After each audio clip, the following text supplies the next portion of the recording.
இந்த பகவத்கீதை ஆழ்ந்து பார்த்தோமானால் எவ்வளவு பெரிய மனோதத்துவ நிபுணன் கிருஷ்ண பரமாத்மான்னு தெரிஞ்சுக்கலாம். முதல் அத்தியாயம் முழுவதும் அர்ஜுனனை பேசவிட்டு கேட்கின்றார். கேட்பது அப்படிங்கிறது மிகப்பெரிய குணம்.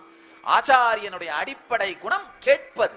நம்ம நாட்டில் இப்ப இருக்கிற எல்லா பிரச்சனைக்குமே காரணம் நம்ம பேசுறது யாருமே கேட்கறது இல்லை. நீங்களே கூட நீங்க வீட்டுல வாழறீங்களே தவிர எத்தனை தரம் வீட்டுல உங்களுடைய கணவன் மனைவியோட ஒருத்தர் கண்ணுக்கு நேரா பாத்துக்கிறோம் கிடையாது. எத்தனை தரம் நம்ம ஒருத்தரோட உட்காந்து பேசுறோம். அவர் பேசும்போது நீங்க சும்மா இருந்தாலும் கேட்கறீங்கன்னு அர்த்தம் இல்லை. நீங்க பதில ப்ரிப்பேர் பண்ணிட்டு இருக்கீங்க. உள்ள வேகமா அங்க நோட்ஸ் எடுத்துட்டு இருக்கீங்க.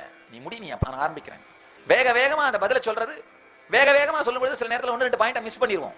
மிஸ் பண்ணிட்டா அன்னைக்கு சண்டையில் அந்த பாயிண்ட் மிஸ் பண்ணதுக்காக என்ன பண்ணுவோம், மறுநாள் காலையில பல் விளக்கும் போது அந்த பாயிண்ட் வந்த உடனே என்ன பண்றது, வேகமா பல்ல குப்பிச்சிட்டு வெளியில வந்து திரும்ப ஆரம்பிக்கிறது. செகண்ட் ஷோ நேத்து நீங்க சொன்னீங்கல்ல அந்த பாயிண்ட்டுக்கெல்லாம் விடை, அவர் உடனே என்ன பண்ணுவாரு, நீங்க வேகமா கொட்டுறதுனால அவருக்கு பல பாயிண்ட் மறந்து போயிடும். அதனால அவர் சும்மா ஆபீஸ்ல போய் சும்மா இருக்க நேரத்தில் தூங்கிட்டு இருக்கும்போது யோசிப்பாரு.